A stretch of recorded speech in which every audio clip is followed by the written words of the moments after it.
Good evening. Call the Planning Commission, City of Port Orange meeting for Thursday, October 24th. To order, please, if you rise and say the pledge. I pledge allegiance to the flag of the United States of America and to the republic for which it stands, one nation, under God, indivisible, with liberty and justice for all. Amen. I like how you and Lance are twins tonight. Yeah. And you Newton, guys too. must call We each missed other the this memo, time. though. I did. Yeah, that's right. Good evening, everybody. If you please call the roll. John Junko, Maria Mills Bennett, Here. Bo Bofamy, I'm here. Lance Green, Here. Newton White, Here. Stan Schmidt, Here. Chairman Thomas Jordan. Here. Thank you very much. We have an item coming up here, which we're going to open up two of them together. But before we do that, for items 5 and item 6, I need to read this memorandum of voting conflict for the record. We're gonna talk about the minutes first, Tom? Oh, I'm sorry. Did I jump ahead on it? I didn't Yeah, see it on maybe just a here. I do that. How about we every time. consider the minutes for last month? Make a motion to approve the minutes as shown. I'll second. Excellent. Thank you very much. Everyone call the roll on that? Maria Mills Bennett, Yes. Bo Bofamy, Yes. Lance Green, Yes. Newton White, Yes. Stan Schmidt, Yes. Chairman Thomas Jordan. Yes. Okay, Thanks. Tom, now you can go ahead. All right, cool. Thank you very much. So I'll read this here for Daryl. Both of me. This is regarding items, what is it? 5 Items and 6. 5 and item 6 Right. on the agenda for tonight, which was actually continued from last month. I, Daryl, both of me, hereby disclose that on September 26, 2019, items continued to October 24th, 2019. A measure came or will come before my agency which inured to my special private gain or loss, and that is the MDA and the LDC application for the property at 1727 and 1737 Fern Park Drive. Is that good enough? Cool. Thank you very much. Thank you, sir. What's that? So we're going to open up items number 5 and items number 6 together since they're both related. Item number 5 is the application for large-scale future land use amendment for 1727 and 1737 Fern Park Drive, which is case number 19-20000003. And item number 6, which is the application for PUD rezoning for Fleur de Sol Plan Unit Development, case number 19-65000002. You all right, kiddo? Oh, I'm trying my best. All right, you want to take a few minutes? No, I'm good. Tell us what's going on. Oh, yeah, sorry. Penelope Cruz, planner. A subject property is approximately 14.47 acres and is located on the south side of Fern Park Drive, east of Taylor Road and Crane Lakes. In 2018, the property was annexed into the city of Port Orange, and at that time, it was reflected in the staff report that they would need to apply for an application to change the future land use and zoning to city categories. The applicant's proposed comprehensive plan amendment includes 2 requests.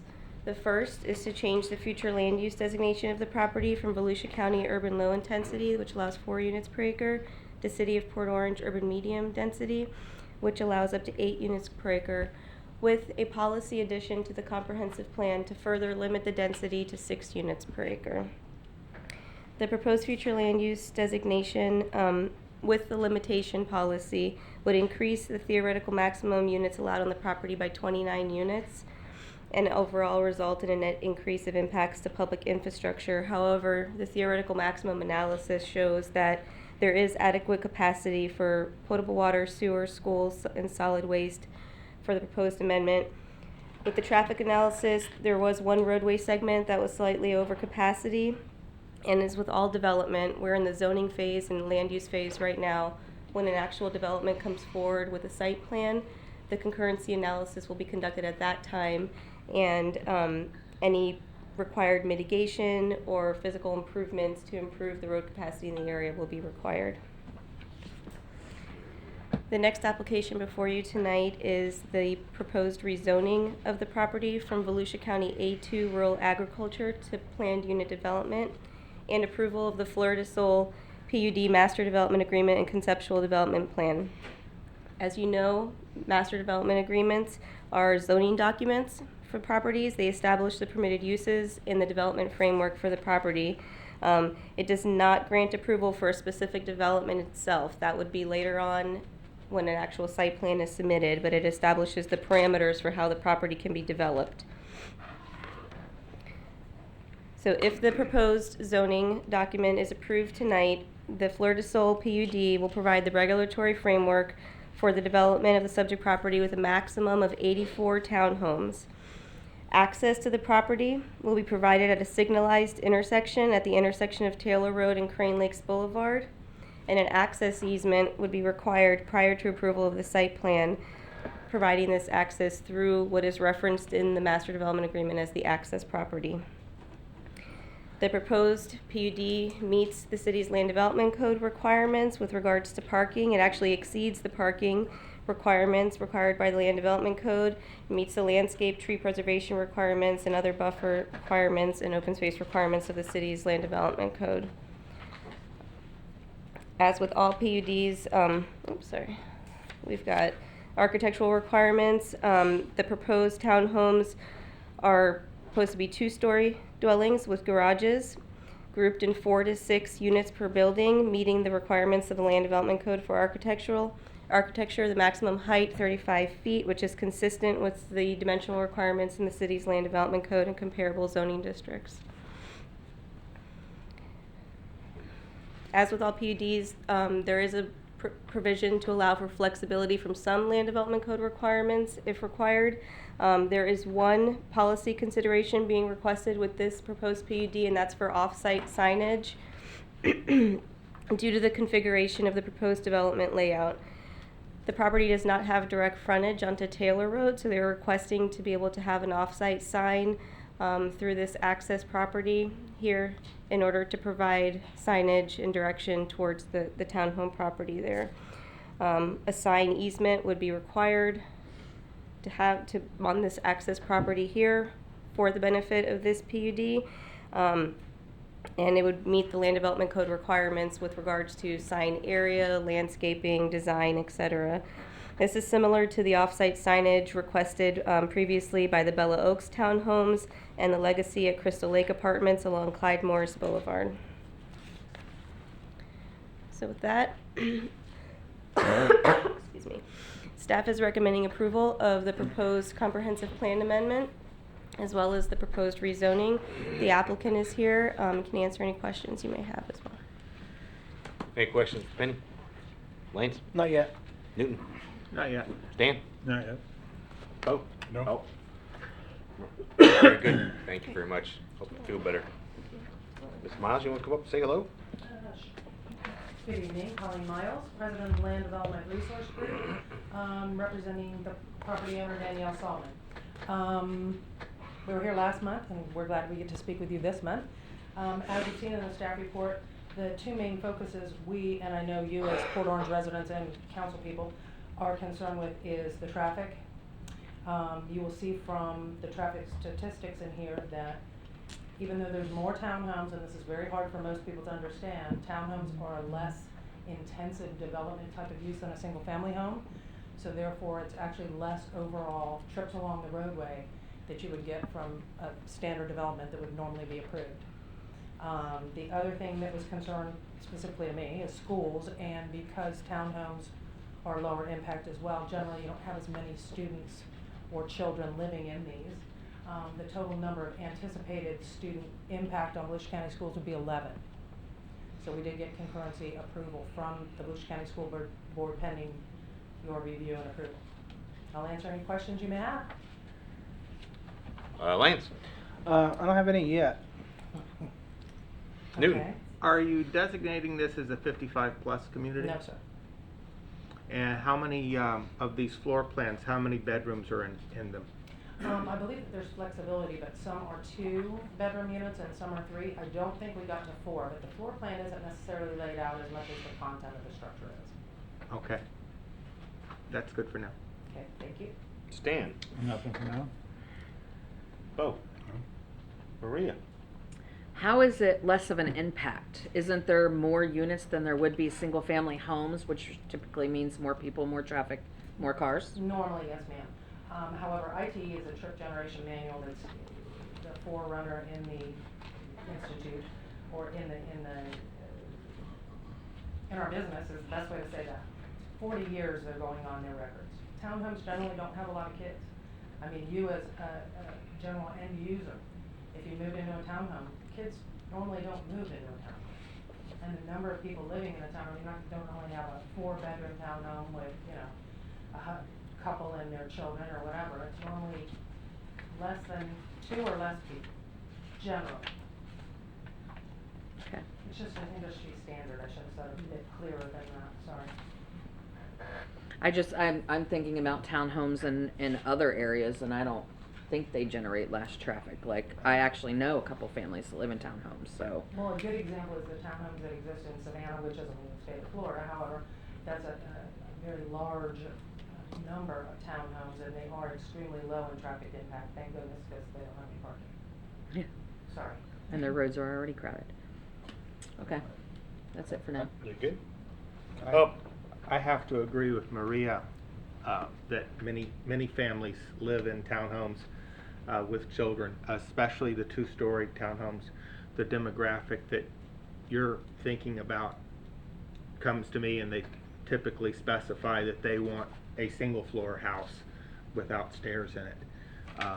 That's what I find a lot. So You mean older people, 55 and over community? well, I can't say that. I'm a licensed realtor, so I have to Okay, be very sorry. careful how I separate people by age and physical ability. Well, I don't necessarily mean that. What I mean is that there's a number of people who elect not to have children or elect not to have larger homes, and they select townhomes as where they would Right. live.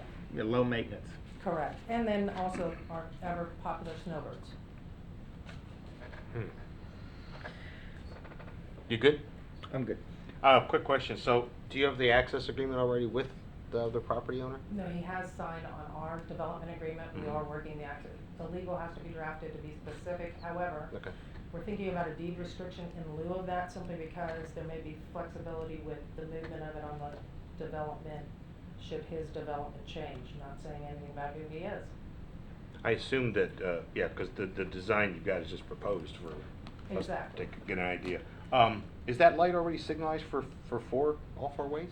I believe it is, but I don't necessarily know that there's left directionals Left directionals where everywhere. coming out of your road? Coming out of Great Lake. It's not, that would happen with this site plan. It's not. So it's not four-way signalized. No. Who pays for that then? That would depend on what happens at the time, but us, if it was our turn. I didn't want to drag you up again. When there's a site plan submitted as part of the transportation impact analysis, that signalized intersection and improvements there would be part of that review. And so that would be one of the improvements that would be required, is for the developer to pay for that. Okay. Cool. Thank you very much. And this is the roadway is private inside the development. It would be, yes. It's not a dedicated public roadway, yes. And how about the road from your property to Taylor? Also private. Okay. Alrighty. So the homeowners association would be in charge of keeping that up. Yes, ma'am. Got it. And the access road as well. Is it gonna be a gated No. development then? No. But it'll be private roads, you're gonna maintain the roads? Correct. All right. I'm all set then. Thank you very much. Thank you. Appreciate that. At this time, we'll open up to public comment. If anyone would like to speak on this particular issue, just come on up, raise your hand, come on up, and please state your name and address so we know who you are.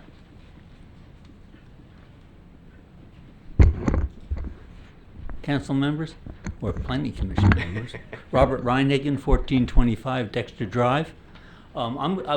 Just from a general standpoint, the city is putting all sorts of housing on that side of 95. And we need businesses to create jobs. So if we just put houses out there, it's creating a terrible traffic problem.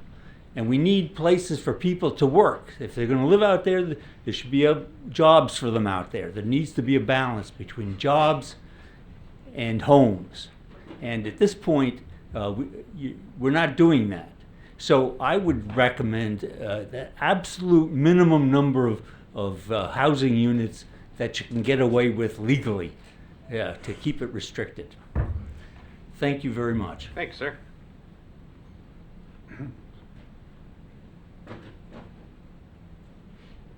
You can come up. You just have to Come on state up, your Sarah. name. Yeah, sorry, just making some notes there. I appreciate that. Sarah Jones, 44 Woodfield Drive. Just very briefly, to agree with Maria, and I think also Newton. I've done a lot of canvassing in Port Orange. I've walked a lot of streets. And wherever you have the two-story townhouses, there are a lot of kids. When you refer to the Savannah as an example, that may be a city without a burgeoning population of young children. That may be the Port Orange that I moved to in 1996. But the Port Orange of 2019 has children galore, and I have canvassed through these townhouses where there are kids in the streets, there are kids everywhere. It is simply very compact and very crowded. Thank you. Thanks, Sarah. Somebody else likes to come up and speak?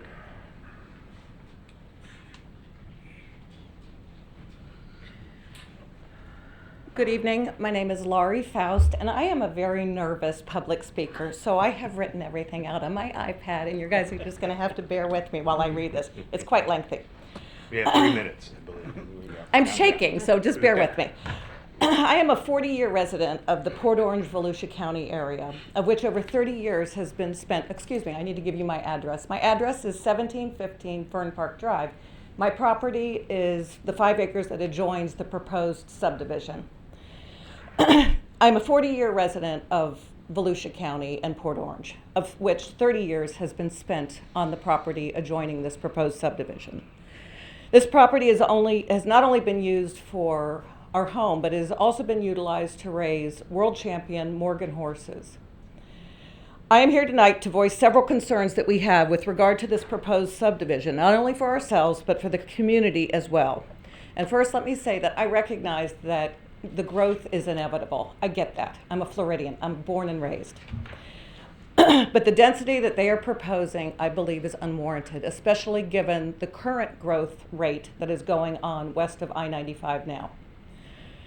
The traffic, when they did their traffic study, I would question when it was done. When was it done with reference to any time during the year when we have the added tens of thousands of tourists that visit our area? Was that traffic study done at that point in time? Excuse me.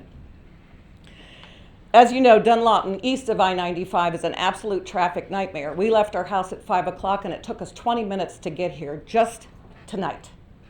Adding to the already overpopulated environment is really unwarranted in my opinion. On a more personal note, my husband and I have concerns with several issues and with regard to the development of this property.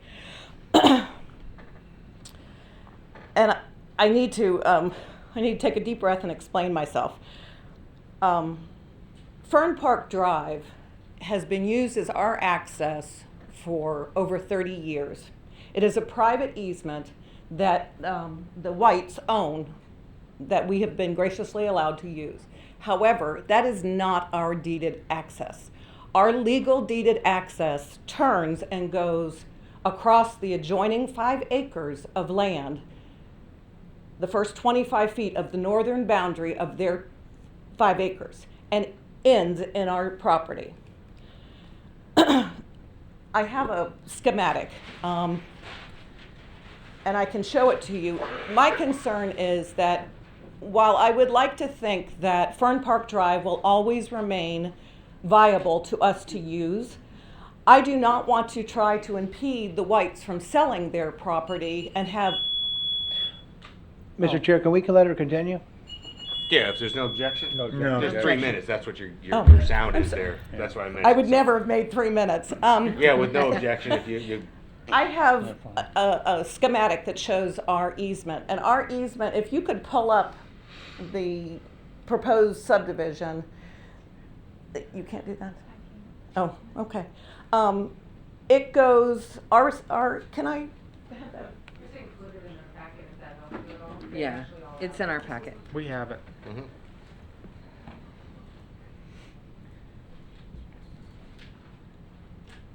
I don't want to impede anyone from being able to sell their property, nor do I want to be concerned about a future of being able to access my own property. This area right This here. area, That's this where the area right easement here is. where the, yes.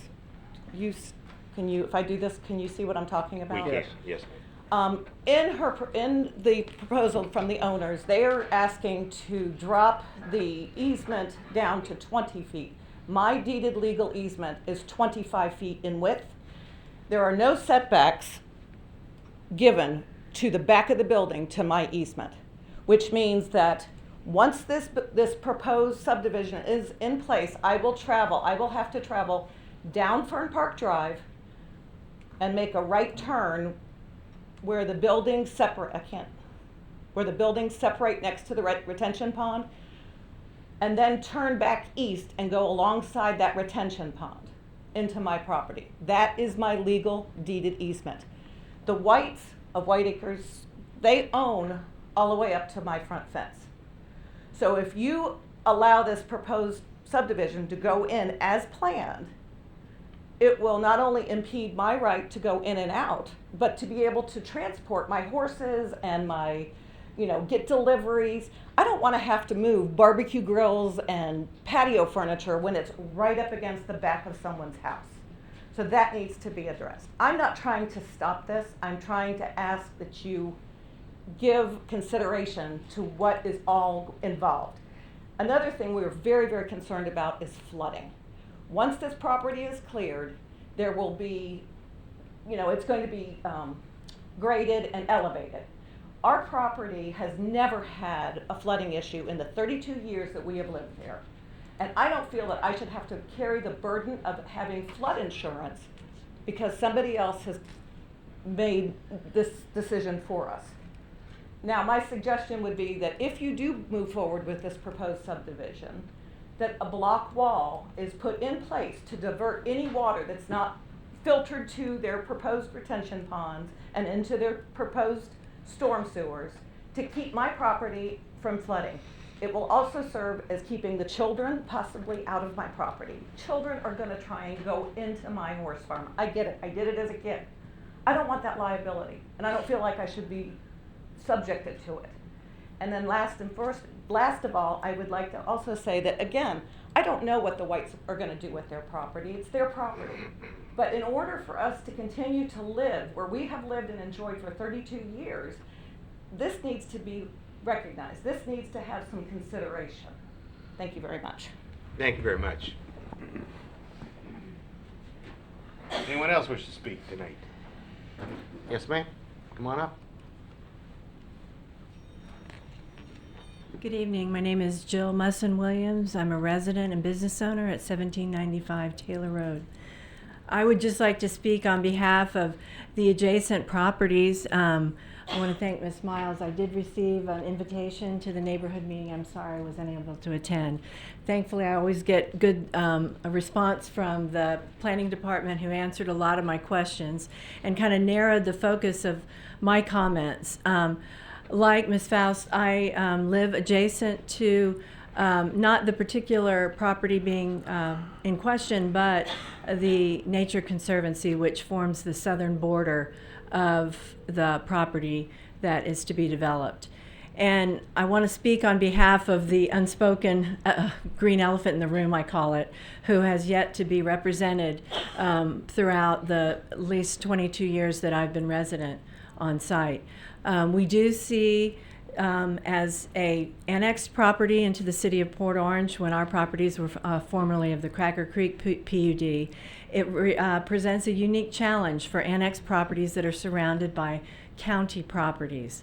I'm experiencing that right now, in particular with law enforcement and jurisdiction, whether it's with ordinances as it relates to many of the very specific and set forth requirements of the city, which are very different for the city of Port Orange. And these properties are surrounded by areas that oftentimes have much more lax restrictions in terms of gun use on a regular basis, deer stands, ATV use into adjacent private properties and into the conservancy. We had a homeless encampment. All of this is on public City of Port Orange records as far as illegal drug use. And I think that when considering, as city officials, and your job is specifically as it relates to zoning, I think it's incumbent also to consider the impact on the adjacent areas. And one that has not been addressed in, again, my almost 25-year residency is Gamble Place. And I know the city has wrestled with this back generations ago when your dad worked so hard to spearhead that and advocate on behalf of the project. But we are at a point now as the city does what arguably is spot annexation, meaning this property, like mine, will be an island amongst county zone properties. And again, that presents unique considerations, but also the fact that the Conservancy has no protection, stewardship, or oversight by any official at this point in time. We know. Do you have some more? Is or- that the hook? or- yeah, that's the hook. I- Do you have some more that we need I to just want to do? briefly conclude because I know, again, the focus tonight is on zoning. I would like, and I have requested through the planning department, and Penny has very graciously offered to pass on my concerns to the appropriate city officials, including fire and other regulatory agencies that have to be concerned about where we are now with the lax conservation easement requirements, which have gone unaddressed for over 20 years. No controlled burns. This presents a hazard not only to the sanctity of the Conservancy, but also to the adjacent neighbors. We had an incident of arson that occurred in the Conservancy, and this could have threatened hundreds of homes, summer trees in particular. So I understand there's no physical barrier around the community to restrict access into the Conservancy or other adjacent areas. There is a 40-foot easement, I understand, but that, again, perhaps will not deter folks from entering into an area which is technically supposed to be supervised as a City of Port Orange Annex property. Thank you very much. Okay, thank you. Anyone else wish to speak tonight? Do you have another? Come to address some concerns? You may, Thank you please. so much. And thank you all very much. Ms. Faust's specific concerns were relative to that easement, and there is nothing proposed, nothing, no structure, no construction is going to be in that easement that she did reference. It shows on a different set of plans you have in your packet, on several sheets actually. Can we bring that screenshot up again, Penny? Well, it shows on this one, but there's better not. pictures Yeah, throughout there your it is. package. I just That's it. don't know what I'm doing, Penny, so just. There are handouts, I gave her handouts coming in. I can better show you on. If you look at this sheet, everyone, in your packet, it does call out that easement location and that there is nothing within it. Regarding the flooding situation, that's mandated So by. let me back up to Sorry, what you sir. just said. So there's no change in easement or access? No, sir. Okay. And it hasn't been used, just FYI. She hasn't ever used it, but it's there for her to use in case she ever wants to. And it still will be there? Yes, sir. Okay. Okay. Yes, sir. And then regarding flooding, that's mandated not only by the City of Port Orange development regulations, but by the county and the state as well. You cannot get a development permit for anything that doesn't have positive drainage on site. So there will be no flooding on our site or any adjacent sites. Access to any of those properties along Fern Park Drive have to remain until such time as some other form of access is provided. Okay. Thank you very much. Certainly. Anybody else? What about the issue with the disturbing their easement or impeding their ability to access the property? No. How does this development affect that? It doesn't, sir. Guess we're sharing.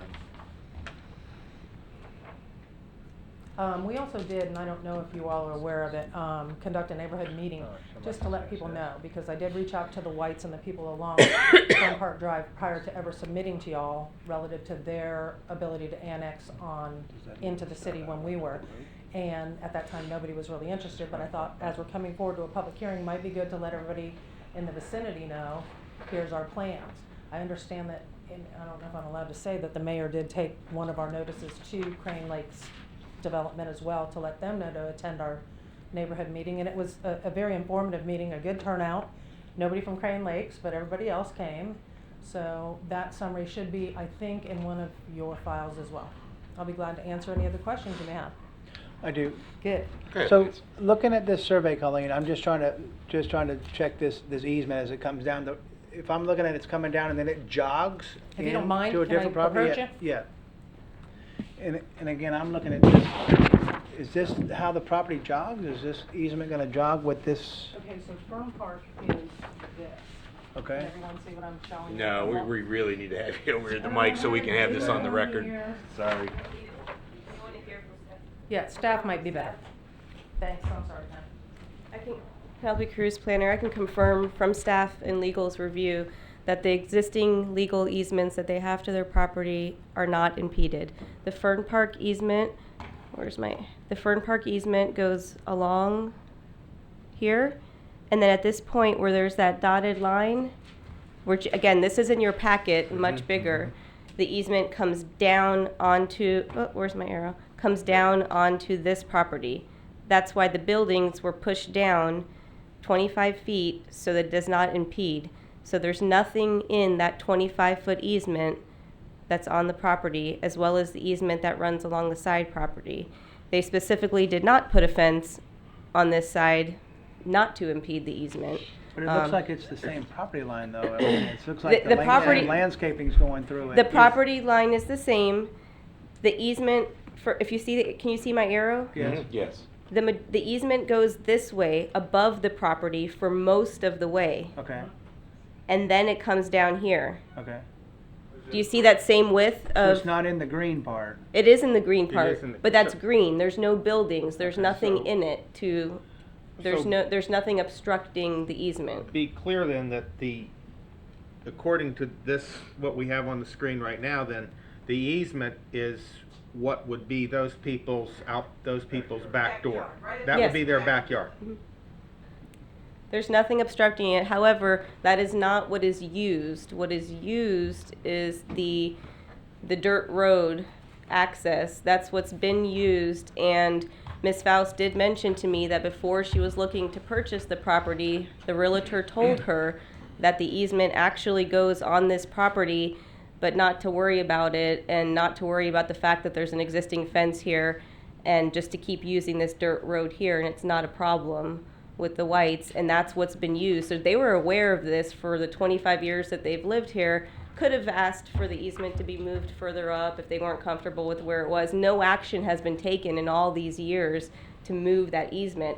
What has legally been used to access their property is the dirt road off this property. So the dirt road is not the easement. The easement is off. It of is the- what the easement is for the majority of the way until you get to this point. And then the easement goes down here. The legal easement. Mhm. But the access. But the actual dirt road is off the property, and that's what people physically drive on. Okay, so, but down the road, if something changed at the property next door or something to this effect, does that easement can then be nullified, or how does that go? I mean, That's or a that- legal, they can say, "No, you that's a can't use the private road no legal, more." that would be a private legal issue between those property owners and the Whites. They purchased a property with access through this easement, and that's a private issue between the Whites and them. But this development does not have any structures that obstruct that easement. How far off the back of the building is that easement? Where does it start? How far off the back of the building? It's the full 25-foot. It is, Yeah. right off the back of the So building. the setback for the building is literally the easement. Yes, but the actual dirt road is not there. The actual Right. dirt Right. road that Yeah, they drive well, is up here. The easement is between the dirt road and where the building would be proposed to be. under In that this section, yes. Correct. So- And that can be They can ask for an additional easement on the actual road that they drive. Could have occurred over the many years that they've been driving that dirt road. It hasn't been addressed as an issue for many years. Everybody has driven on that dirt road and acknowledged that before they purchased the property too, that it was like that. Wow, thank you. Okay. And then also, just to say that no access can be removed from anybody. So like Miss Williams lives further down the road, and the Whites all have access, and the Fouts have access on Fern Park Drive. They can't just close Fern Park Drive without providing some form of access to people who've been using it, because it's access, sorry. I'll say access one more time and then that's all. May I answer any more? And that's my point. I just want to make sure that down the road, if we're moving, you know, we have easements that are shifting on or off the property, that we're not stopping somebody from getting back to what they've been to for years. So You can't do that. that's, again, Yes, sir. I get that too, but I just want to Yeah. make sure we're on the same page with that. Somewhere down the road, somebody's gonna be back here in front of a group here. Yep. Okay, I have a quick question for you while you're up here. Yes, sir. I read in the pack, I think it was in the most current one also, is the plan to make Fern Park Drive a right-in, right-out? I have nothing to do with Fern Park Drive, sorry to say that. Is- At one point in time, we had looked at improving Fern Park Drive like a city right-of-way. And Right. that has been negated. Now you have access, I'm saying access again, I'm sorry, directly from Crane Lakes to this development, and then everybody else's access will remain as is. Right there, this is Fern Park. Yes. Yes, right, okay. I got that, yeah. There was discussion in there about that. This ends up a much more safe and viable opportunity to access the property. And That was on your original discussion. Yes. That's right. Okay, thank you. Anybody else? Newton, Banks, you done or? I'm done with Colleen. Okay. Wait, For now. Newton, anything else Access. for her? Thanks. While she's No, here? I've Stan? got everything I need to know. No, fine. I think I'm okay. Okay, good, thank you. Speaking for the public, How are you, sir? public comment? Oh, yeah, absolutely. Yeah, come on up, state your name. Good evening, ladies and gentlemen. My name is Kevin White. I'm one of the adjoining property owners. I'd like to go on record, speaking on behalf of my family, that conceptually, we are in favor of the project. It looks like it's going to be a beautiful project. I would like to see added into the development agreement or something addressed to clear up the easement issue. My parents, who are now deceased, spent in excess of $40,000 on attorney's fees trying to clear up the easement issue. We never formally gave Mrs. Faust there's no type of formal agreement allowing her to use Fern Park Drive. Our surveys show that we own 100% of Fern Park Drive, and because of prescriptive rights, she has use of the roadway down to the point where the corner of her property starts. However, there are easements that she has that she should be using and accessing. We have, at some point in the future, now or 25 years from now, we will be selling the property, and we want to see those title issues cleared. So, I'd like to go on record, make sure that the information is in the development agreement. She has clear access to use those easements, and at that point in time, we're going to do whatever we need to do to make sure that our property rights are protected. So, okay. Thank you. Thanks, sir. Thank you. Appreciate that. Excuse me, anybody else? Yes, sir.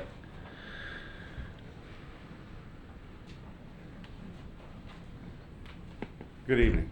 My name is Bryce Faust. I'm Laurie's husband. I live at 1715 Fern Park Drive. I had a gentleman's agreement with the Whites. They made a gentleman's agreement with us many, many years ago when their dad was alive, and we've been utilizing that property for well over 30 years, and we've been maintaining that portion, and we've been good neighbors. They've been good neighbors back. There's been no issues. We resolved any of our issues many, many years ago. However, I take exception to people telling me what I should have done, could have done, or would have done, because it wasn't necessary at the time. Now I'm being forced into a situation that there's a easement issue And as the Whites brought up, at some point, could be tomorrow, they may make the decision. Could be 20 years from now. I don't know. So they've been gracious enough to allow me to use it and consider letting us use it again until such that time. But at that time, my easement is going to go all the way up to somebody's sliding glass door. That's unacceptable. It's totally unacceptable. I'm not going to move patio furniture and barbecue grills every time I want to go outside. And on top of that, the content of the housing. The project, some projects going to go through, that's fine. But they were talking about four units per acre, and then all of a sudden it mysteriously went to 8 per acre. And that's abusive. And so I contest that as well. But the easement issue is something that you people are going to have to work on. I have legal deeded easement through that property. I have every intention of utilizing it at some point. That's just a simple fact. That was just stated to you by the owners of the adjoining property that I'm currently using through a gentleman's agreement. So, well, thank you very much for your time. Thanks, sir. Anybody else? Anyone else wish to comment? Another comment? One more time, if you don't mind. Depends. What do you need to speak to us about again? I'm not gonna tell you. Okay. Access, but just so you know, the easement in question relative to the Faust property does not terminate at Taylor Road. It's way down in the first 1/3, the easternmost 1/3 of the subject property is where it starts. 330 feet. So, does this turn all the way around? No. Damn it. Darn it. Sorry. If you look on your drawing, right by that furthest retention pond, away from Taylor Road, is where their easement starts. It doesn't start at Taylor Road for them to drive all the way down the road. That's Fern Park Drive that they've been driving on for however many years it is. The easement they're talking about is 330 feet. That is also not impeded. So I don't know about the other 1,500 feet or more that is in question that's not subject to the easement that's on the subject property. Just wanted to say that. Sorry. Thank you. Okay, so I'm confused. Hold on, Penny, Colleen. Penny, can you? Yes, sir. No. So this easement, now, if I'm hearing this right, Fern Park is owned by the Whites. Correct. Okay, so what access was given to that property when it was purchased? The I mean, access it's to still the gotta Whites have is, access. I have no idea. Can I have Go nothing ahead. to Can we do with have that Penny property. address this from Yeah, go ahead. from what we know? Do you mind, Penny? I'm getting more confused. Yeah, I am Okay. too, and I'm not sure where This we're. piece- Now let me have staff Oh, I'm talk sorry. to us about this. Thank you. How can I help you? What was your question? Oh, where are we specifically talking about the easement crossing into the parcel we're discussing tonight? Right here. See where this line is right Yes, here? ma'am.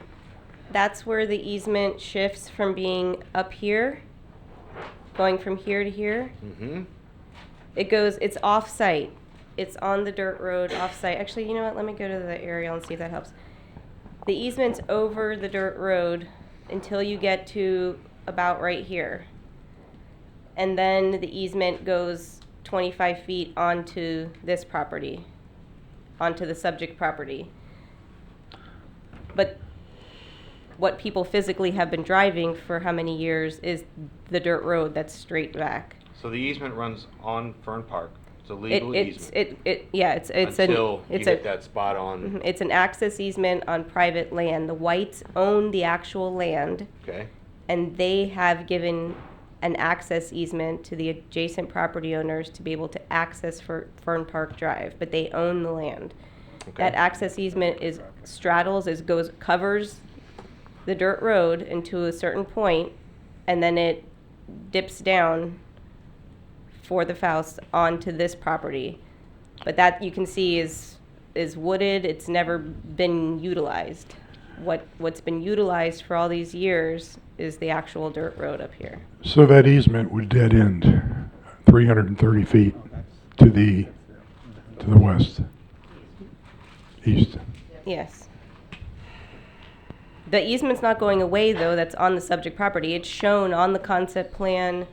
This again. Remember, this is a zoning document. Mm-hmm. So for zoning purposes, staff has specifically requested that no structures or anything be shown over that easement. They don't have a developer in play right now. They're just trying to get land use and zoning. So if there's still additional time, if the two private property owners want to work through other easement deals to move that to where it should be on the actual road, but from a zoning standpoint, nothing is impeding any of the easements. I understand that. But we're also not impeding access to somebody's property by this future development. No, there's nothing changing. Right now, it's full of trees, and there's an existing wall. When the property was purchased, there was an existing wall that was built there by the previous property owner, and that was acknowledged at the time that don't say anything about that. That's not a big deal. Like they said, it was a gentleman's agreement just to continue just driving, even though you're knowing that your access is here, just go ahead and just keep driving down the dirt road. So it was something that was acknowledged before the adjacent property was even purchased. Okay, so again, let me back up. So Mr. White comes up here and says that down the road, they sell that property, and they could sell this easement and this right down, this I can't access? speak, that's going further than I can speak. I'm not an attorney. I can't speak to what the Whites taking away access to other properties, whether that can happen or not. That's something I would defer to the attorney's office or to, that's between the Whites and other property. And nothing in this development deals with that access easement. Okay, I Impedes understand. that access I easement. But if this access, with the access easement as it exists, the 330 feet, theoretically, someone could clear that easement through the trees that you pointed to provide access to what I'll call the Faust property here, which would be right off the back edge of the building that would be On the built. concept plan, it's not a site plan, but yes, I yes. understand. Mhm. But it wouldn't go anywhere. It would go 330 feet, and they still would have access to Taylor Road. Yeah. So, into our property. Okay, I'm good. So who actually, what's the relationship of the easement? Is it between The Whites and the Fausts. the Whites and the Fowles? The Whites Okay, own well, all- But what about the piece that's on the subject property? Is that with the, That's the house. that's the, all right, so the retention pond, that's, That's not on the house property. Right, It's but I only thought- 25 feet. but what I'm hearing He's is that asking, is this your on easement your is property? just on Does the, this property owner have- on or is that the easement? bank right along there, because what I'm hearing is that the easement is in the backyard of these houses that you propose to build. Conceptually, yes. Okay, so is that on Penny, your go away. property, Yes. or, oh, that's on your property? Correct. All right, so when the property was purchased by your owner, Correct. is the easement between your owner and the Faust? No, it's just an existing easement of 330 feet. Okay, to so access it's the not, house it's property. not related to someone's property, so if you're gonna sell this property, It goes with the land. It it goes with the land? Yes, sir. Right. It was there when her, Okay. the applicant purchased the property, it was So existing. it is a recorded easement then. Correct. So, And so it's provided- recorded, it's in the deed, so, Yes, yes. so then I have a question for Penny. Poor Penny. Poor Penny, I know. Excuse me. So, if that has an easement on it, Mhm. so with that being encumbered with an easement, and that might be a question for our attorney as well, can that be counted as the setback and deeded to the people, or are you doing condominium, or are you doing, single unit ownership? That hasn't been decided yet, however. No, it has been decided to some point. We had the discussion about Oh, subdivision. no, it's not gonna be subdivided. So It not will sub- be subdivided. It will either be, it'll just be a site plan for rental or condoed, but it will not be subdivided into fee simple lots. So now we're Correct. talking site plan for rentals. Yeah, we definitely don't. So we're really talking a conceptual plan, and the ultimate question I would ask then is, we're considering changing the future land use and the zoning, including the number of units allowed number of housing units allowed per acre, simply put, and looking at a conceptual plan that could be entirely different in 30 days. Well, Right. not 30. Conceptual So- plan is just, So, Not 30, but. it has nothing to do with so us. we're Well, we're, you would have to come back to you for approval if it changed. So conceptually, this is what no. we're saying. No, like No, it- significantly changed. So for example, if they didn't build this block of units right here, then that's fine, because they're not increasing I mean, anything. could you even issue a building permit when? No, this is just zoning. They have to come Okay, back for so a site This plan. plan, so what you're saying is that It's a concept. that building is toast. It would never be built because they couldn't issue a building permit for it because the easement is right up against the building. No, that's not not what true. I, s- That's no. not true. Okay. No, the concept plan is counting the 25-foot setback from the property line on this concept plan. And All the setback can be the easement? Yes. That's how it's being presented. But this, as Penny has said, this is a concept plan. We're showing that you can achieve this on this site while still meeting all city code requirements, conceptually. Now, if a potential buyer comes in and says they wanna do 36 luxury townhomes, that's because it's a lesser impact to the overall development you saw. They'd be able to do that. And theoretically, they wouldn't build it on that easement, but they could. I don't know why they would. Yeah, the physical roads, the design, everything here could be completely different. Yeah, that's Well, that would that's be- exactly what my concern is. Well, is that- No, the road That's could part of be our different. gig. If it was different, it would have to come back to you. If it's a substantial change based on the language in the MDA, you would see it again. You guys good? If it's substantial.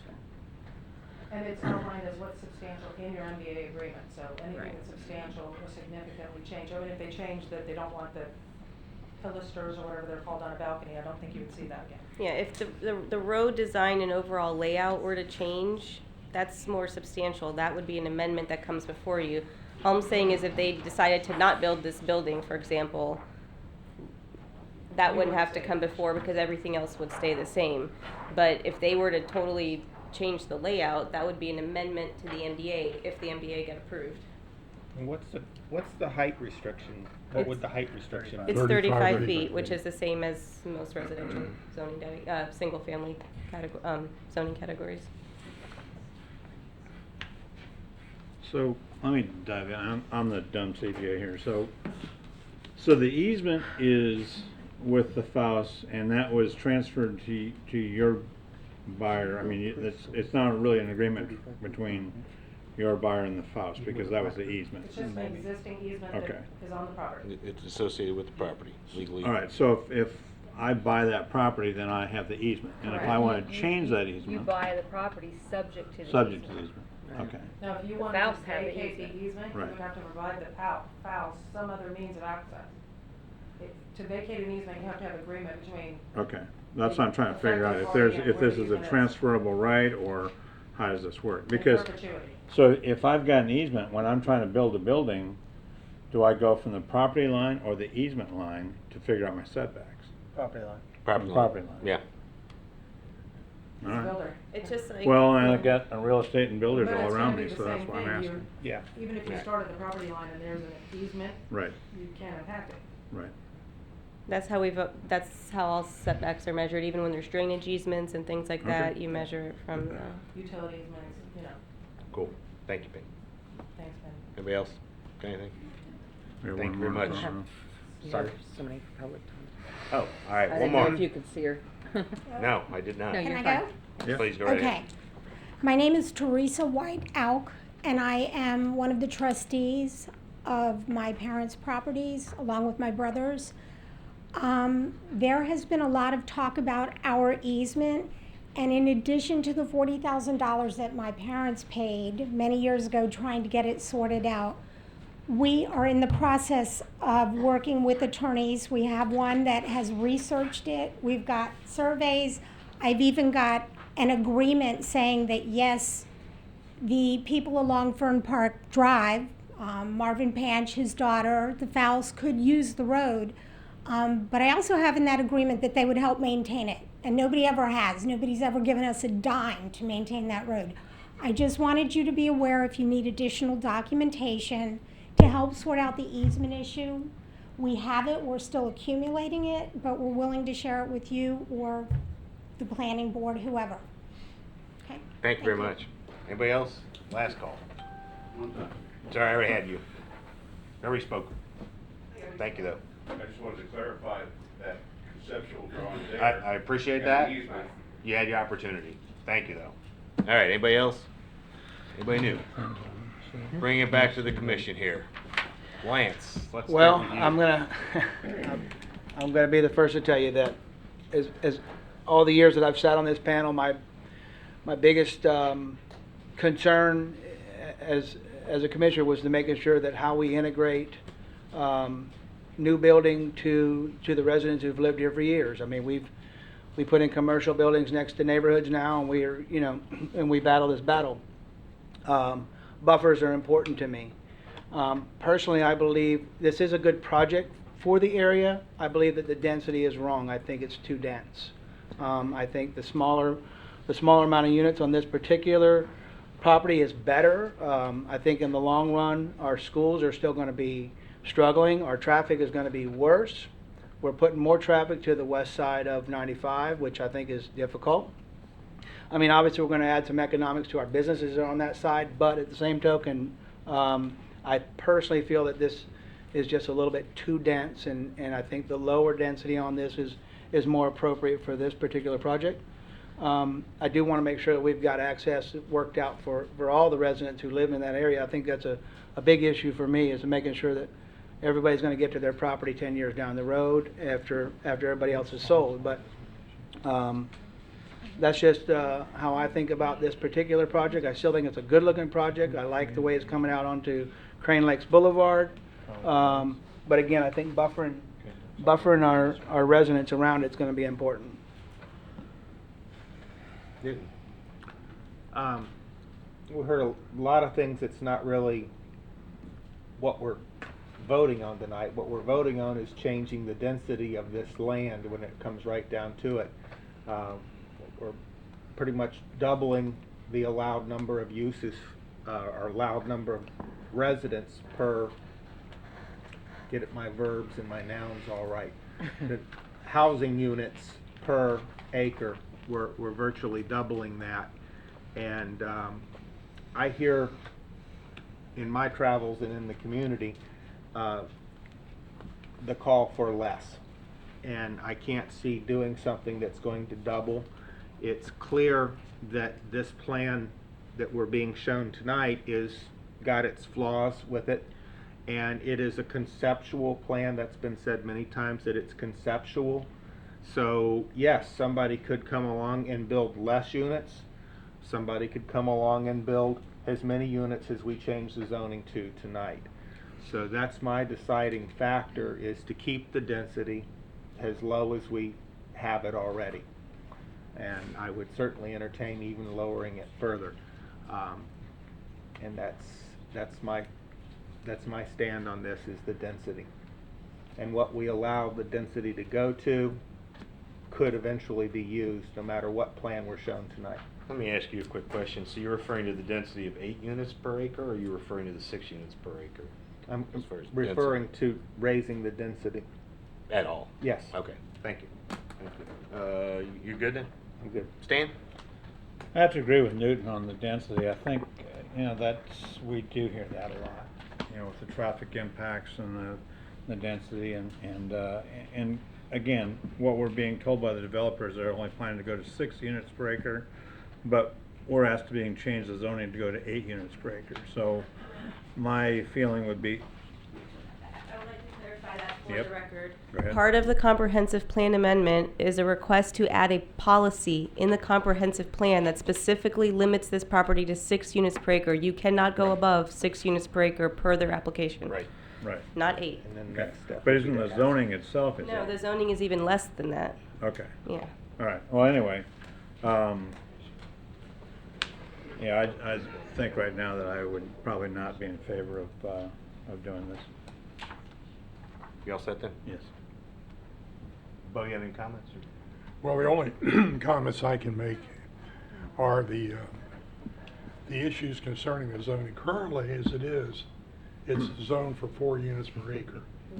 And given the fact that we could build single-family homes on that property, it actually increases the impact on traffic and on the number of people per acre.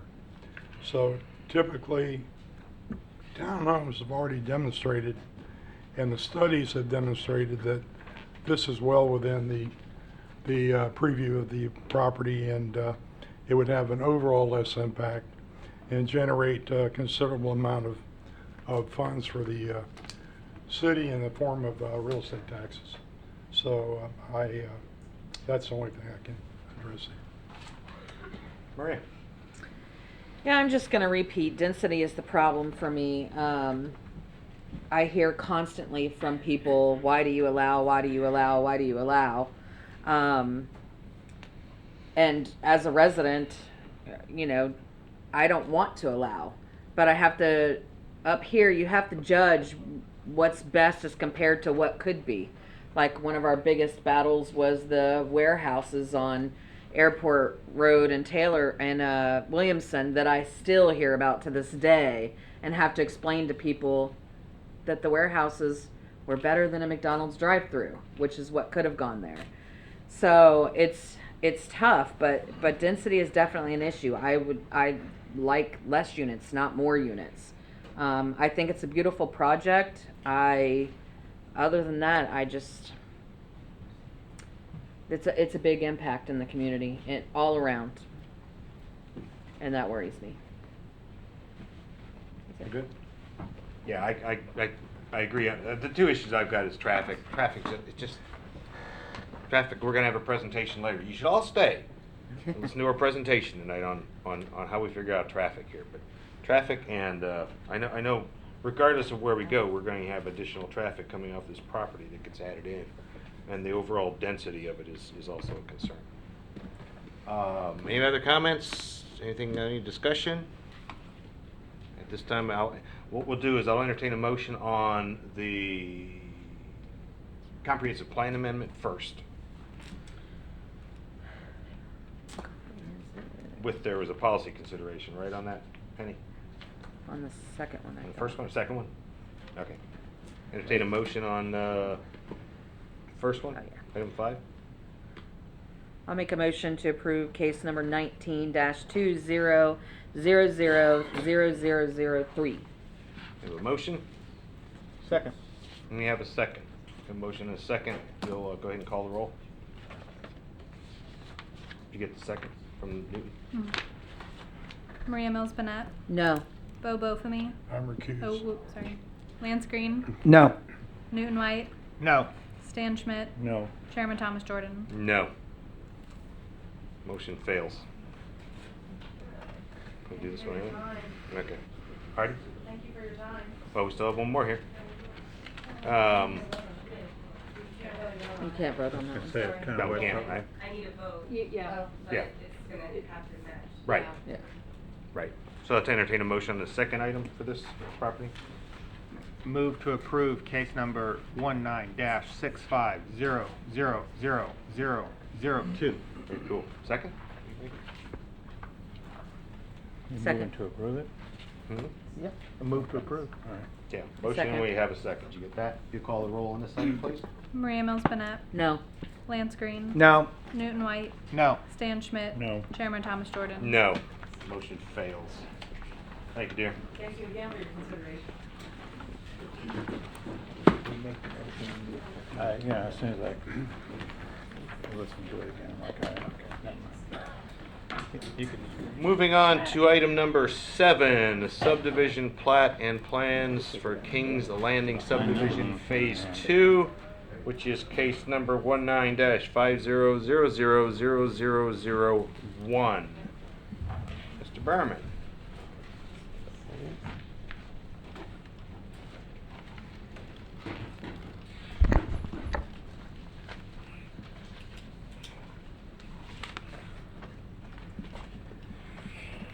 Tim Berman, Community Development.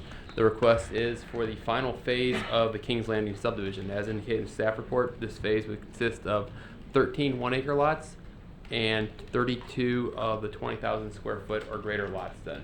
This is the last remaining phase as indicated there. The subdivision phase has been designed with the additional retention ponds to complete the stormwater design of that property, along with the necessary tree conservation easements, open space requirements, and public roadway system there. As previously approved through the Planning Commission and City Council, there was a subdivision variance that omitted the necessary, or the connection to Westport Drive, along with Forest Troll that is maintained on this site plan here. So they are making the connections to English Oaks and Broken Bow, along with the other connections into the Phase 1 segment of the subdivision, which is currently under construction. It complies with the future land use underlined there, along with the zoning existing. Staff is recommending approval, and if approved, the overall project results in a total of 69 units on the 82 acres, which is roughly about 0.84 units per acre, which is significantly less than what the future land use is on the property. The applicant's also here to further discuss the project, but staff is recommending approval of the proposed subdivision Phase 2 of Kings Landing. Thanks, sir. Maria? I think I'm good. Bo? No, no questions. Okay. Dan? Let's hear the presentation. Newton, anything for Tim? I'm good. Lance? Not yet. Thank you very much, Tim. Appreciate it. Gotta let Glenn clock in first. Do you have the applicant here? Yes. Speak to us. For the record, my name is Glenn Storch, and I represent the applicant in this case. And I should point out, I do not have a PowerPoint, so that's a good thing. So PowerPoints are always so good, though. That's true. Then you get 2 minutes. Joey does a great job. Put the timer on him. The bottom line is this is exactly what was requested. This is consistent with the zoning, consistent with the neighboring areas. This is the second phase. I don't think there's any issues whatsoever. We meet every single criteria within the Land Development Code, and so it should be a ministerial act at this point. It's interesting because the only concern we've had from neighbors is the potential for cut-through traffic into their neighborhoods. And so that's something we'll have to look at, but I mean, that's the only issues we've even seen at this point.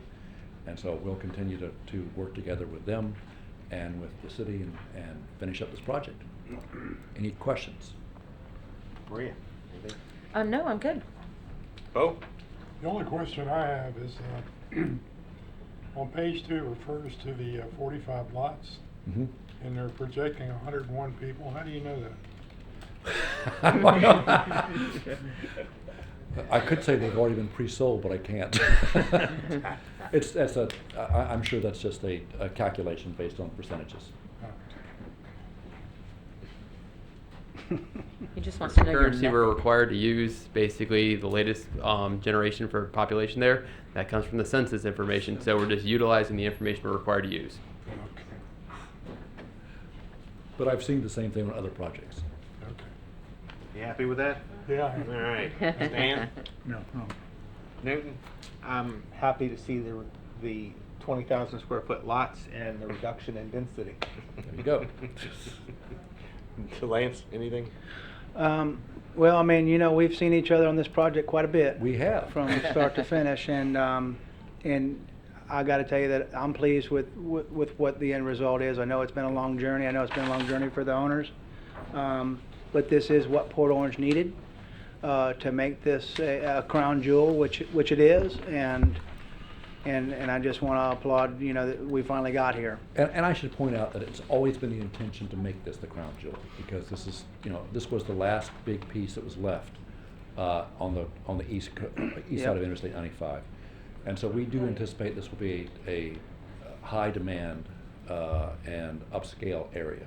Yeah, I think it's going to be great for the community, and I'm just glad I know it's been a long road for you guys, but again, it's a lot of back and forth, but we made it. And, Well, I appreciate it. And I think Port Orange are going to be happy with the end result too. Thanks. And we appreciate you accommodating all of our suggestions and thoughts. And I will tell you, like I say, this, we listen to you, we listen to the neighbors, we listen to our buyers. That's the way you make things happen. And so, and I appreciate Frank listening to that. So, anything else? I appreciate you guys' patience and working with us. I still think the original proposal you had was going to be a better product, but that's just my opinion. So I believe you do too, because you would have spent less money. I believe it would have been a better project for the amenities that would be offered and some of the other things. But this works. So we'll figure it out. And I appreciate the interconnections you've got, so I think that is the better choice in the long run. Anything else for Mr. Storch here? No? Thank you, sir. All right. Anyone from the public wish to speak on this particular item? Anybody from the public? Going? Oh, look, a hand goes up. She was debating. I just happened to. Just your name and address, please. Sarah Oaks, 5829 Southport Drive. So I happen to be the house that is where the discharge point is. So I'm not a land person. So is there any clarification of what a discharge point means?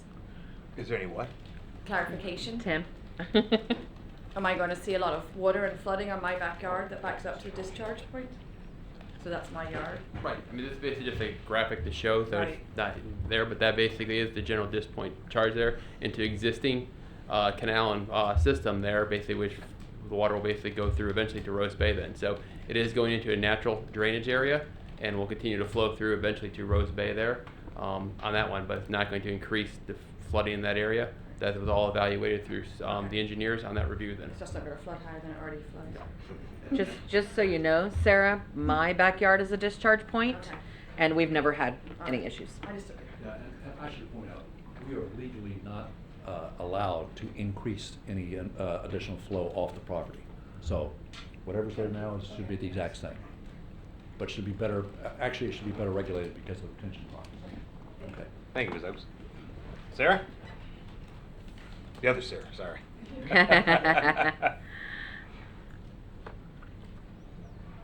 This is just a question. I Just want to state your make name sure. again. Sarah Jones, 44 Woodfield Drive. Thank you. The question is, and you sort of mentioned this thing about cutting through neighborhoods. I want to make clear that nothing in this particular proposal has to do with Rocco Road. It's still going through the way the original plan. You're not changing it in here? Could I?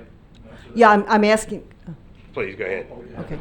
That's okay. I'll address you. I would like to know to I make don't sure. know the answer, so Huh? I'll ask the attorney to join Okay. the project Because applicant. I'm hoping that hasn't changed. That thing. Do you understand my on question? Rocco Road. No, that still goes through. It's going through. It's going through. No Is colors. that correct? It's on the plan. Correct me Well, if that was yeah. part of the variance, wasn't it? This, So that was- that's we the had a whole subject, meeting that's on the that subject one. variance that's right now in hold. But right now, this subdivision that you see before you, everything is exactly as it is right now. And so that does show Rocco Road is connected. Okay. We had a whole big discussion about that, I think. Mm-hmm. That's a different issue. Which is not being changed now. It's not being changed now, no. Yeah. Any other comments tonight? Any other public comments? Seeing none, we'll bring it back to the commission here. Anything you want to say? We're going to start with Maria. You? Nope, I'm good. No. Bo? Oh, looks good. How about you, Stan? Good.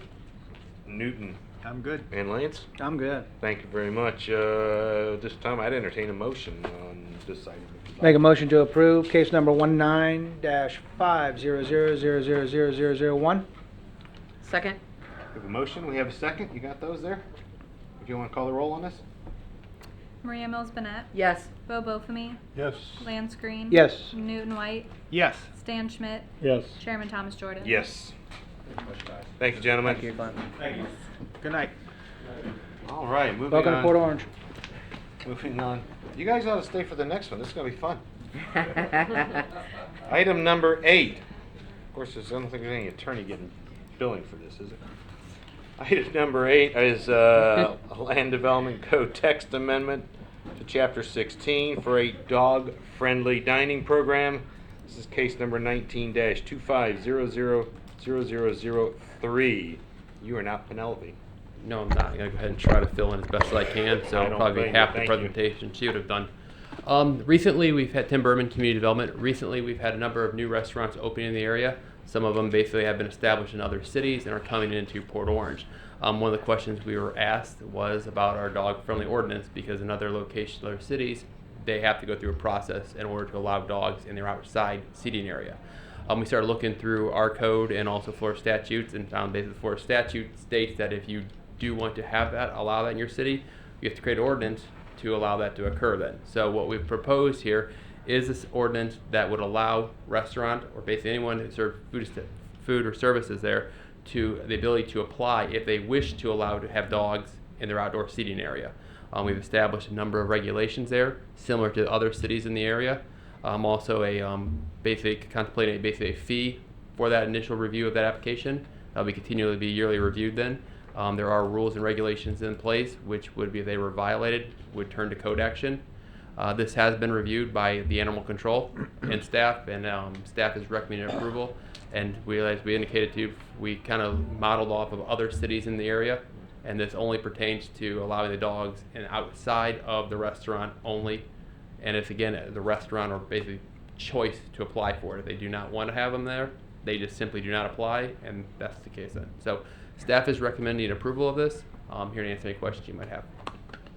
Any questions?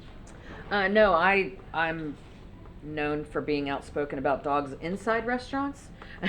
But outside restaurants, I love. I think this is great. I like the rules that you have set forth, and I think it'll be great. Very good. Bo? No. Stan? No comment. Newton? Oh boy. Uh-oh. I like dogs. I happen to live with a dog. But only certain breeds. Don't talk about your wife like that. No, we're talking about Tracy. Leaving with it. There is a difference between a pet and a service animal. And this is what concerns me with dog-friendly dining, is our animal at home is a service animal. She is a wonderful yellow lab. And she first completed the American Kennel Club's Canine Good Citizen training before we started taking her into public to be in restaurants and stuff. Has a service animal. The dog has federally granted and state granted rights to go wherever I can go or wherever my wife can go with the dog. To get to that state of training took a lot of time and a lot of work. The service animal will not try and eat food in a restaurant. You could drop something on the floor. Sometimes they screw up, but most of the time they're not even going to go for it. They're not going to try and grab something from your neighbor's table. The handlers, the dogs, and the person work as a team, and the handler is as much trained on how to make sure that the dog has relieved itself before you take it somewhere that you have constantly have in the vest that most of the dogs wear. You're carrying cleanup wipes, you're carrying bags and stuff. Bringing untrained animals into that proximity can be a problem. I do frequent the dog park. In fact, I have a Facebook group that I take pictures at the dog parks and do community stuff with the dogs. Bringing an untrained animal into an environment is a recipe for trouble.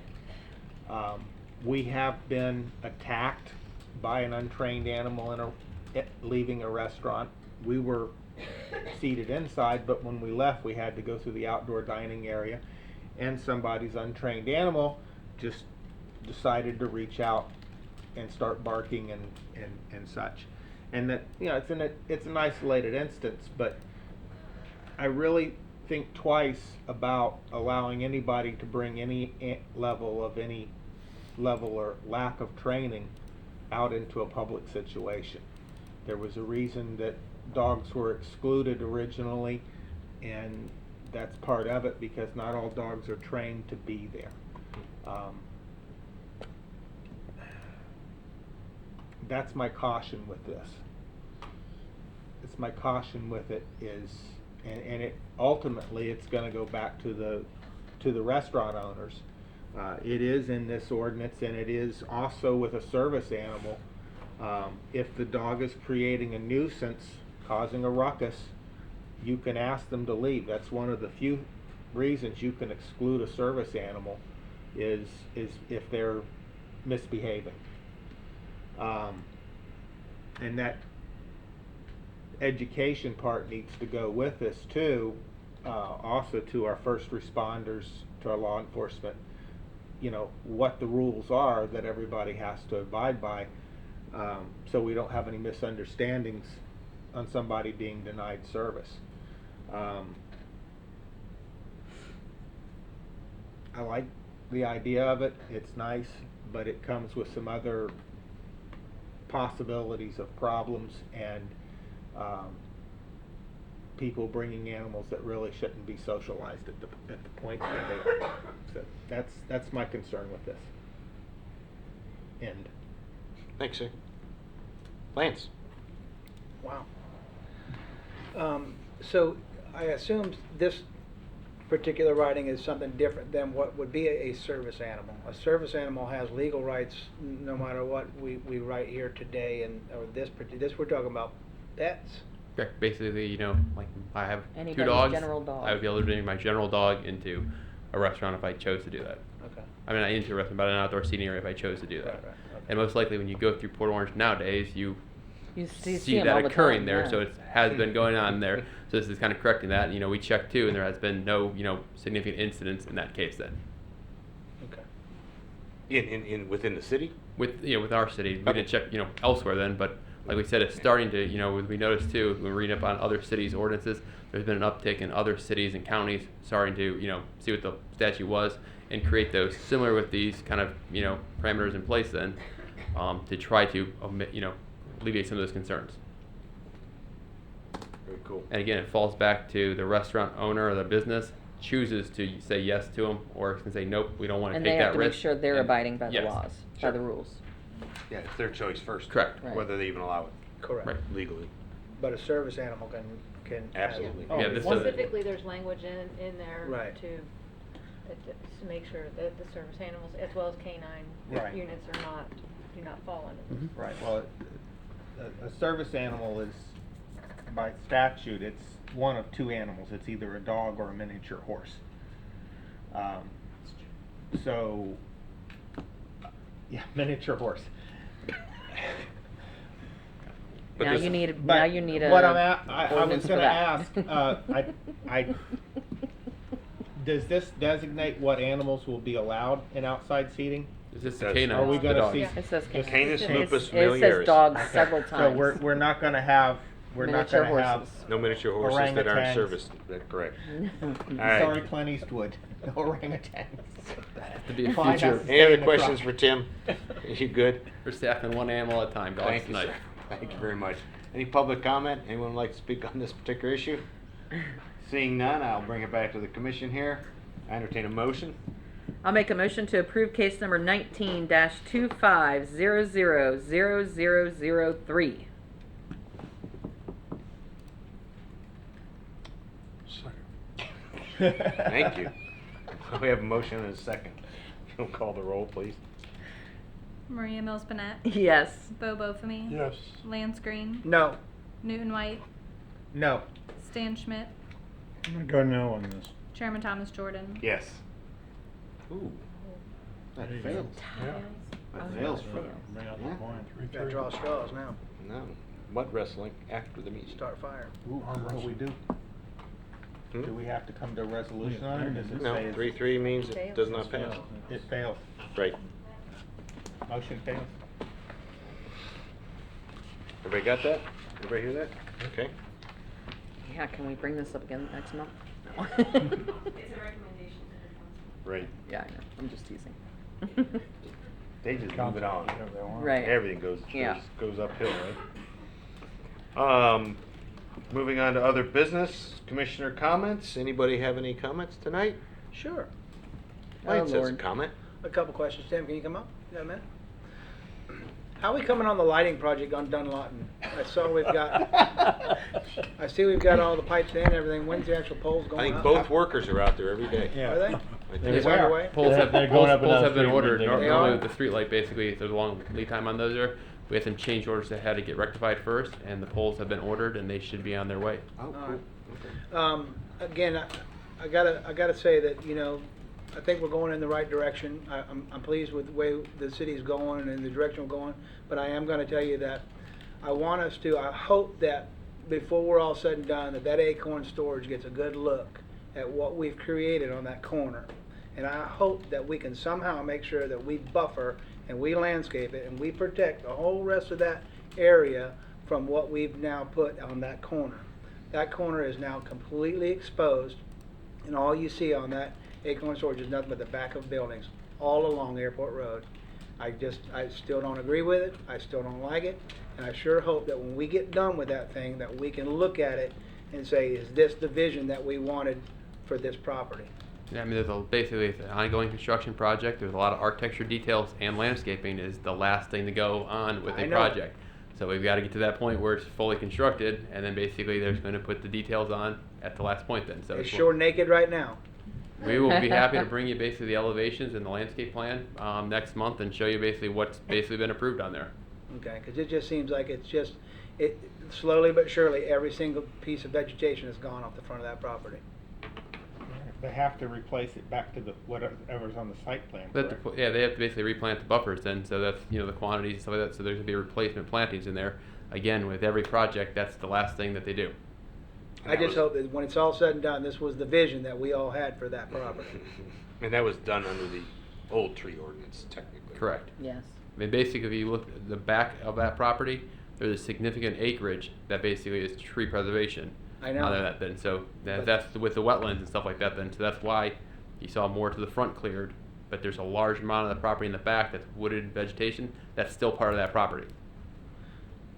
But it's just the whole road, Airport Road, as you go down, every business down there, we got vegetation, we got Ashton Lakes, everything's green, and then we just flat. I mean, you can go back and look at Google Earth and stuff like that. You see the developments on there. When those first got built, though, they had the trees were new planted there, and over the course of time, they grew up to the way they are then. So I get it. it is going to be, it's not going to look exactly like Pinnacle. And there's going to be a when it's on- growing it's gonna phase, be a I growth understand phase that. on There's thing. going to be a maturity phase, I understand that. Anything else? That's it. That was it? Yeah. One?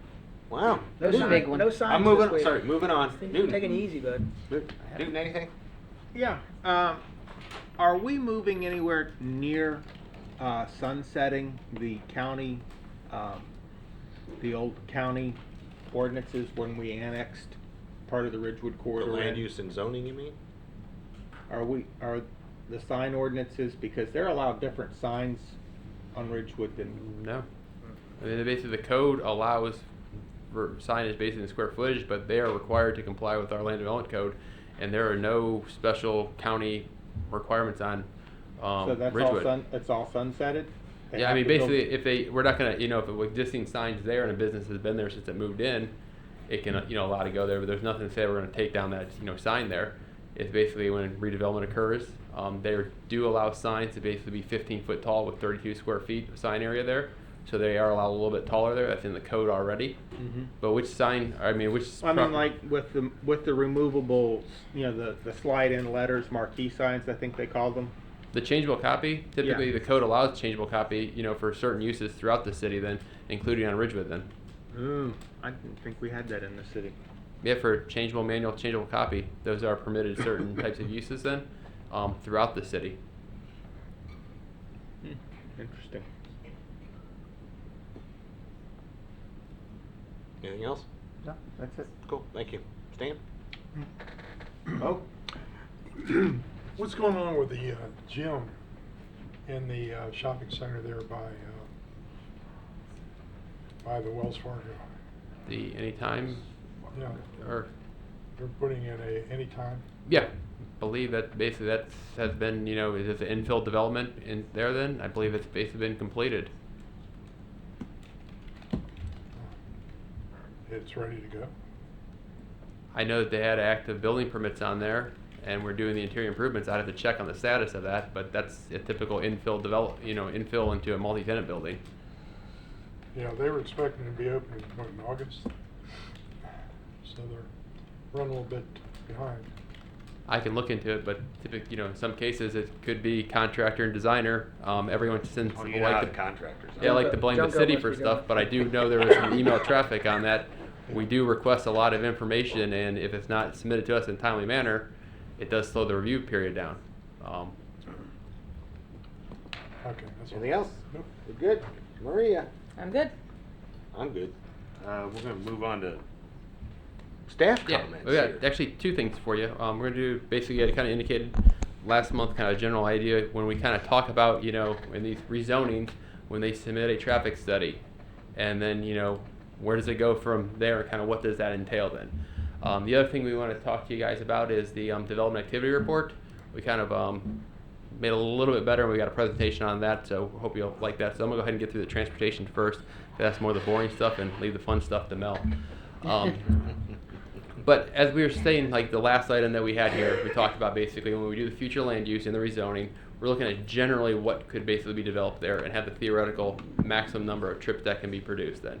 We look at the surrounding road network at that point and say, yes, there's enough capacity to hold a theoretical max, or there are issues with capacity at that time, but when we basically get the true development at that time, we'll further look at it, and that's when mitigation will come into play. Because the way the Florida statute reads is that basically that with development, with zoning, when it comes in, we have to either have them improve the capacity of the roadway or pay into another project then. So we can't deny it because we can't say you don't have any road capacity on Taylor Road. They can look into paying toward another project that creates capacity elsewhere in the city of Port Orange, gives us that flexibility, or they can make roadway improvements in that general area to free up capacity. One thing that can help free up capacity are the use of turn lanes. Getting more cars off the through lane helps the through lane traffic go through, increases capacity there. So those are things that can be done with the fair share then. In terms of the traffic study, what we get then, we have we basically in our comprehensive plan and our code, we follow a general transportation impact analysis guidelines. This was created by the River to Sea TPO. It involves all the cities within Volusia County along with Volusia County.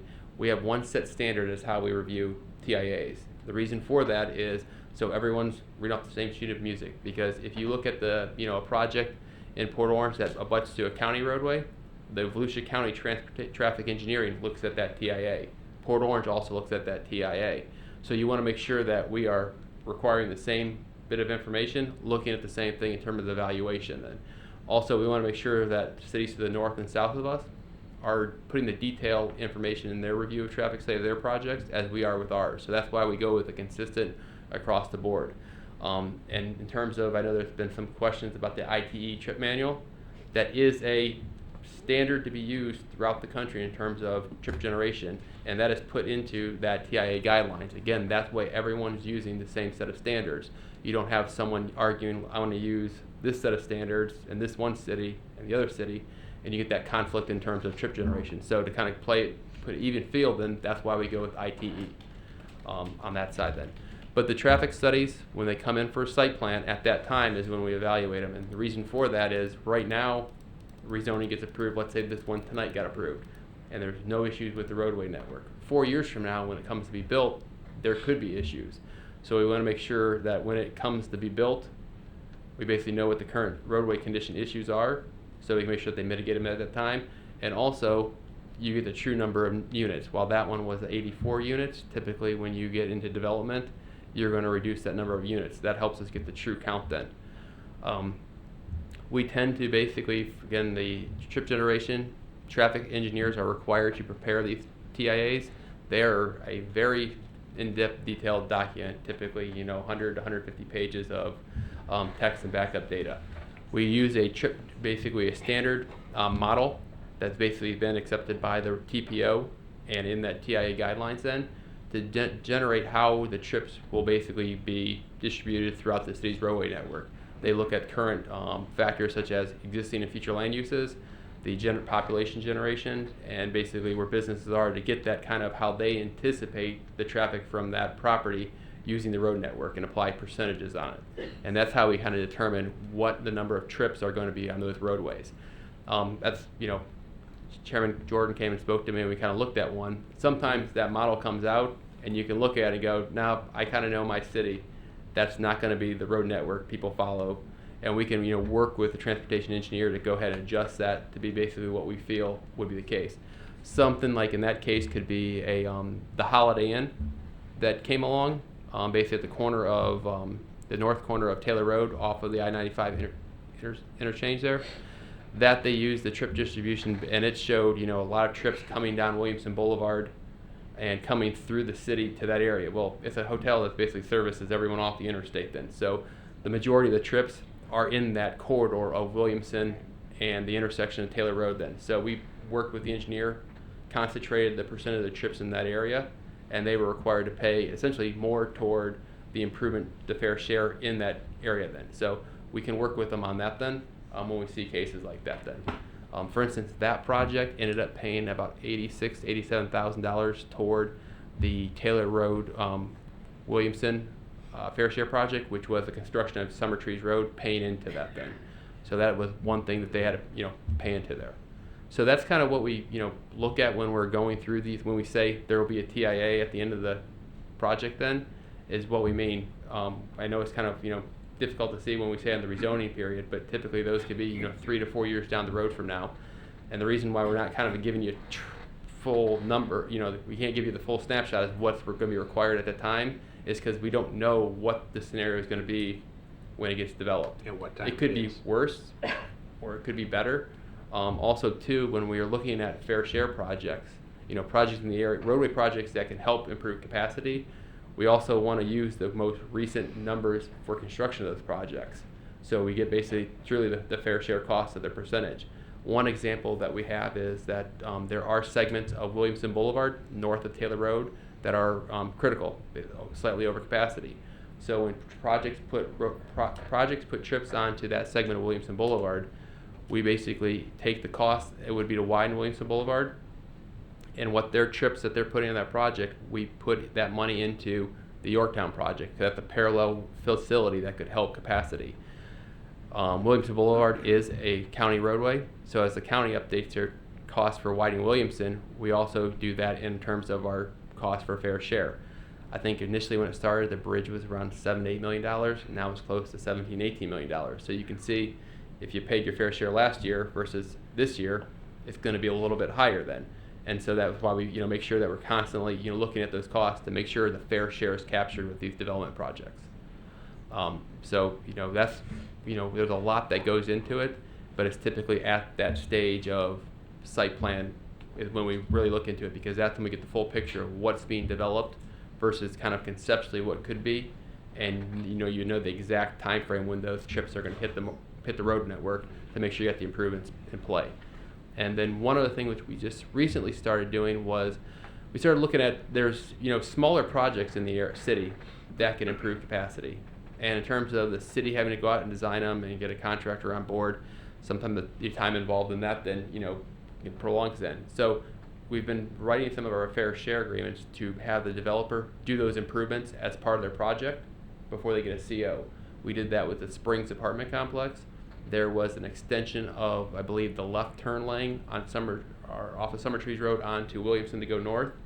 That had previously been kind of a shorter turn lane, and cars did stack up in that area and there. So that was wide and lengthened as part of their project for their fair share then, to improve capacity on Summer Trees and also help move cars onto Williamson. We are working with a developer who's going to remove the median at the intersection of Madeline Avenue and Clyde Morse Boulevard. There's basically that landscaped area. It always backs up with cars going east on Madeline and the cars that want to turn north on Clyde Morris. So basically we've got a developer as part of their fair share to remove that and make that just a true turn lane then, to improve capacity again in that area then, near their project. A couple other ones that we're looking at doing is at the Yorktown Boulevard in Dunlawton. There's that one median that basically, if you want to basically, you're going north on Yorktown and you want to make a left to go toward I-95 on Dunlawton, there's the dual turn lanes. There's that landscape median that's landscaping kind of questionable if it's still there or not.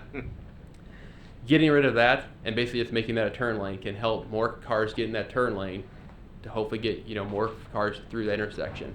It's not going to be 50 or 60 more cars at a light, but 2 or 3 over the course of a cycle of an hour will improve capacity on there. So there's those items that we're looking at. We're also looking at additional turn lanes through this area that can be done on our local streets as options, basically as developers come in to have them, okay, build this turn lane for us as a way to basically improve capacity to move forward then. Then we also have, that's kind of the TIA that we work on. Then the other thing that we've worked on, which I think we've shown before, is kind of what we're doing with the TPO in terms of larger construction projects to try to improve capacity. That's where we're targeting turn lanes on Dunlawton Avenue, turn lanes on Clyde Morris Boulevard, going through them to basically get the funding through the state to construct those projects then too. So we are taking, this approach with developers, make sure they pay fair share, and looking for projects they can do on our local roads to improve capacity. But we're also looking to kind of with the state, with FDOT money, to basically get grants to improve the road network on the state and county road network. Since it goes through our city, we're kind of the ones that basically have got to, work for that then, to improve capacity, through that area then. And as you can see, we don't have a lot of right of way to expand extra lanes, so that's why we're targeting the turn lane approach then, to try to get cars off not only right turn lanes, but also left turn lanes too. A lot of them left turn lanes on Dunlawn back into the through lane. We're looking to extend those so those get, again, more cars off the through lanes so they can turn left and keep the through lane moving through the intersection lights then. So that's kind of, when we say, we'll, address the transportation, or we'll look at transportation at the, at the site plan level, that's just kind of what we go through when we get a site plan in there. And typically, the review of the transportation side takes about pretty much as long as a site plan review does. There's a number of resubmittals that work out there trying to get everything together and make sure that the numbers are correct, and basically what's provided to us is accurate and we can support them. So a lot of detail goes into those TIAs that we have with pretty much every project we're getting into Port Orange. We're looking at at least the distribution to assign fair share money for. Yeah, those are the two things that I kind of talked about, and I make comments all the time about whether I believe the traffic engineering numbers. But from from the research I've done, there's a lot of third-party sources out there, and the numbers all kind of agree as to how many trips a townhome generates, how many trips a house generates. I mean, it's pretty consistent. And I think what I learned was you cannot engineer around stupidity, I guess is a good word for it. I mean, how many times have we all driven down Dunlawton, and you know where that no U-turn is? Oh, don't even get me started. Well, when you see a car here, a car there does that U-turn where they're not supposed to. You can't engineer around that unless you don't put it in there. But then they still figure out a way to. We all still figure out a way. They do it in front of my complex. They do a U-turn right there. Drives me nuts, and the cops say it's perfectly legal. But you can't engineer around that kind of thought process. The other thing was that I was really concerned about was we approve these projects, or we don't approve the projects, depending on the night, where we have traffic that's going to be generated or could be generated based on the numbers on Taylor Road, for example. We're over capacity technically, and we all sit there and go, well, how can you approve projects where you don't have any more road left, you don't have any traffic capacity left? And that's where you talk about, the money goes into engineering to design bypasses or extra turn lanes or whatever to keep that road going through. And the fair share number comes in at whatever that cost is at the time of their development, not when we sit here and approve it. If you approve like a fair share agreement with rezoning now, and then 4 years later, for now it got built, then that the cost of that project, construction project could skyrocket in terms of construction costs, and Right. you're not going to have enough money to cover that then. So that's why you kind of wait till it comes in the door to evaluate that at that time it comes in the door, so you basically get the true value then. What about a fair share, like on Dunlawton? We're looking at 4-laning that in 10 to 15 years. Yet a developer right now would be, I'm sorry, I don't think we're talking about that, are they? yeah, 10 to You 15 mean Taylor? years. Yeah, yeah, Taylor, I'm sorry. Yeah, the county is currently acquiring right away to widen that to eventually 4 lanes is what their proposal is. In the 10 to 15 To year Chinook plan. Farms Road. But a developer would have to do a fair share based on what's happening today. And would be liable for any improvements that happen 15 years from now? How do you estimate that? I mean, basically the widening of Williamson, or widening of Taylor Road in that area, Yeah. again, it's a county roadway, so most likely it's a county project. They would have to establish a fair share agreement to set up that side there then. If they had set that up, then yes, those projects would most likely pay into that widening project at the time when they came online. But if there's no fair share. There's no fair share, we would look basically for another project that can improve capacity. But if there is fair share, and we have this cost 15 years from now, how is that paid for?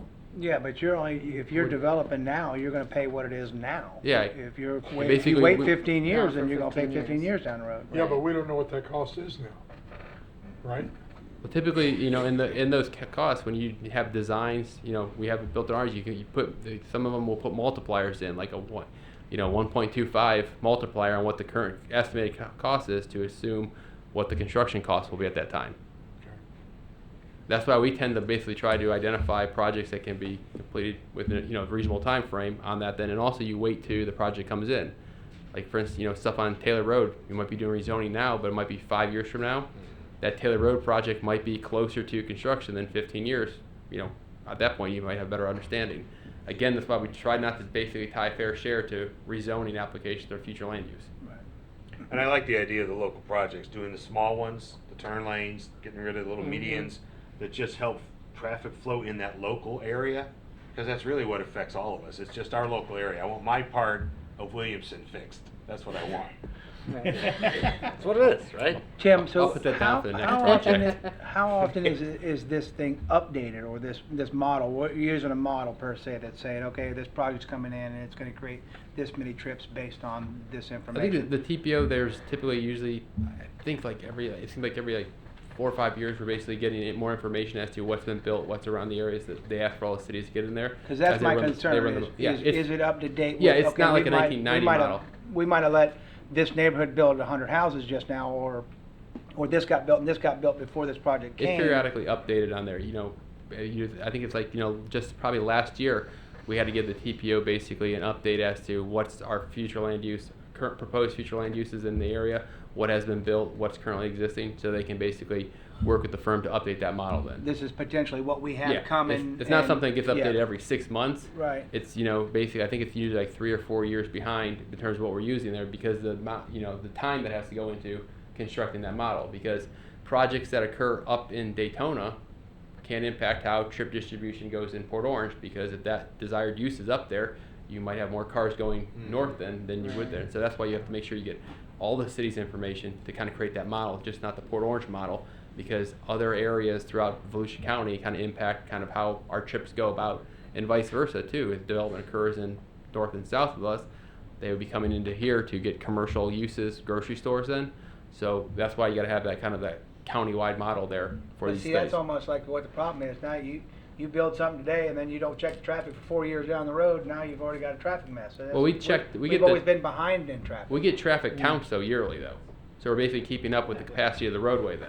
No, I think what I would say is, why aren't we projecting into the future based on Well, that's what what you're the- saying. what This- the we got land- this many land uses Yeah, available they that can take the provide future this land much. use. So when they Okay. do the model, they're assuming, okay, that's got commercial land use on it. You can have up to, let's say, 100,000 square feet of the theoretical max on that property. Right. They're using that when they develop their model then. Okay, yeah. Now again, you're not going to probably get 100,000 square feet when you come to develop the pond, the parking lot then. But for the model standpoint, at least it's using theoretical to generate that then. So you're not underestimating then. Right. So, it is looking we at are future. looking forward at least Yeah. somewhat. So like if you say you had 4 corners of an intersection, Yeah, it's looking at and basically then what the you current know, future land something's use is. eventually Yeah. going to go on the other corner over there. Yes, it's the future land use then, so. That's where it kind of captures what you're saying, when it's about Yeah. the future there. Right. What it can't predict is if you change, like from commercial to residential, it can't predict that then, because that could happen, but typically that does not happen. Yeah, but we're going in the right direction definitely with the fair share and everything. I know we're definitely in the right direction. Pretty soon Yorktown Boulevard will be built. Fingers Right, crossed. just before Taylor gets widened. Thank you very much, Tim. You had something else you wanted It's to like do, right? another Riverwalk project. I think I had another.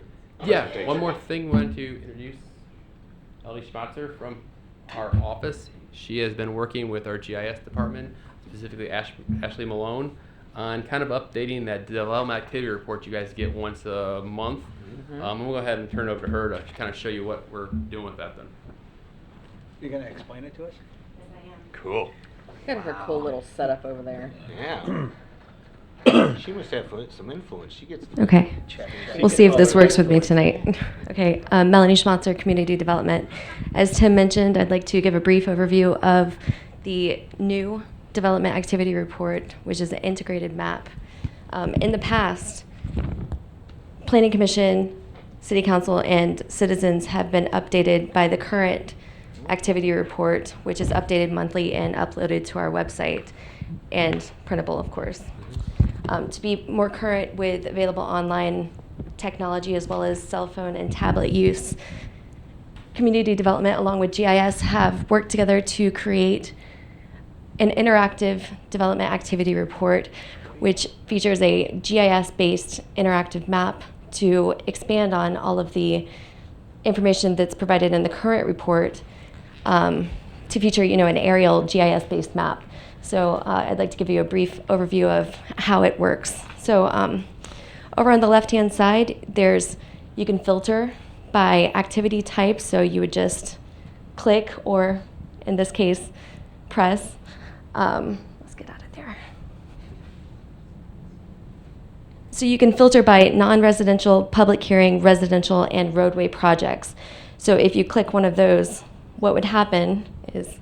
The keyboard comes up. Yeah, I don't know how to turn that off, so that's going to be a feature. We get the idea on that one. Yeah, so basically it'll filter all the non-residential projects that are current in this area right here, but also instead of showing all of the current applications, it'll only have the non-residential commercial projects. So if you go back, sorry about that. Okay, so we're back to all of the current projects.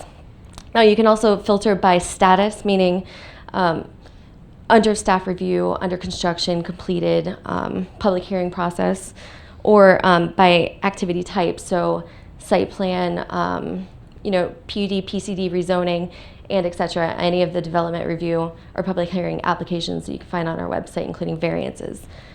So over on this side, you can see the different colors are for non-residential, public hearing, residential, and roadway projects. Around town, there are yellow zoning signs, public notice signs. So we created the public hearing pen to be yellow. So give you a brief overview of like a few of the projects. So since we started with public hearing, it only shows the public hearing pens. So you can see all of the current applications that are in the public hearing process or under staff review on the interactive map. So what you would do is you can either select here, or you can zoom into the projects by double clicking on a mouse, or if you're on a tablet or a cell phone, you just zoom in. So this is the Ninth Amendment to the amended and restated Master Development Agreement for the Port Orange Gateway Center, which is currently in the public hearing process. So once you click on the specific project, you can see what it is. So it's public hearing, it's in the public hearing process, the case number, what it is, the name I mean, location, contact. So if you wanted to specifically speak with the staff member for the project, you would contact Brianna Conlon King, and there's her number and also email address. We're working on, once you click on the email, going direct to email. So that's a function that we're currently working on. But you can see the application date, description, goes on to the status. So it's scheduled for City Council meeting agenda. And then Planning Commission, it was in September. City Council first reading was September 17th. And it goes on to tentative meeting of November 5th for the second reading.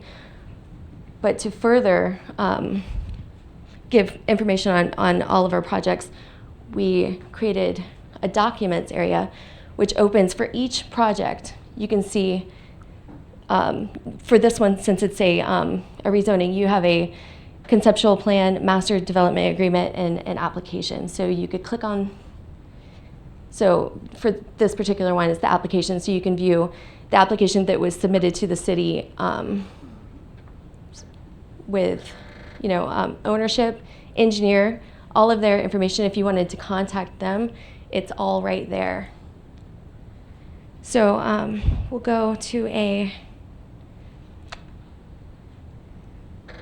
let's go to a, and if you click this home button, it zooms out, so you can see the whole city again. For a residential project, we'll try the Anglers Cove subdivision, which it has the same information as the public hearing yellow tab.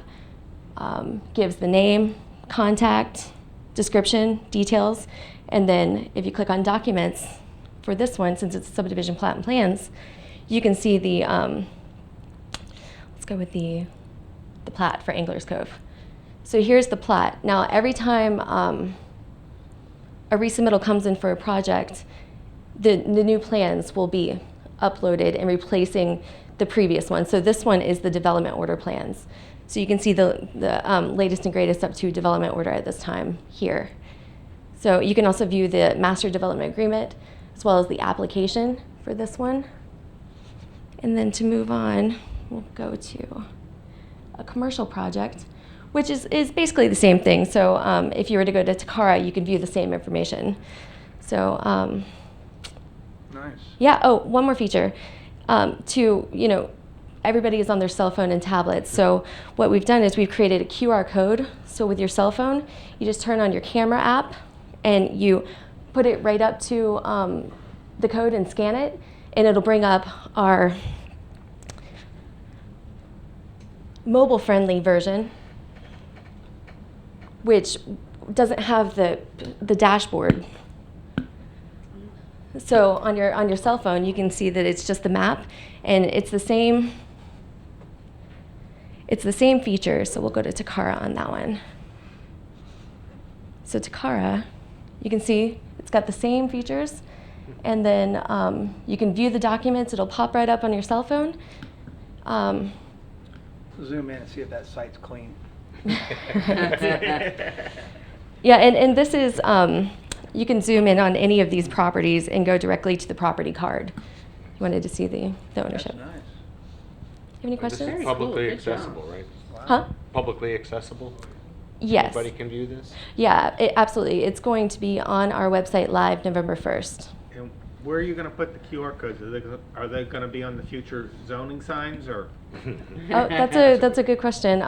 We're exploring that idea, but anything is possible, especially with the QR code, because it can be printed on any, on anything really, and scanned to where it goes directly onto your cellular device.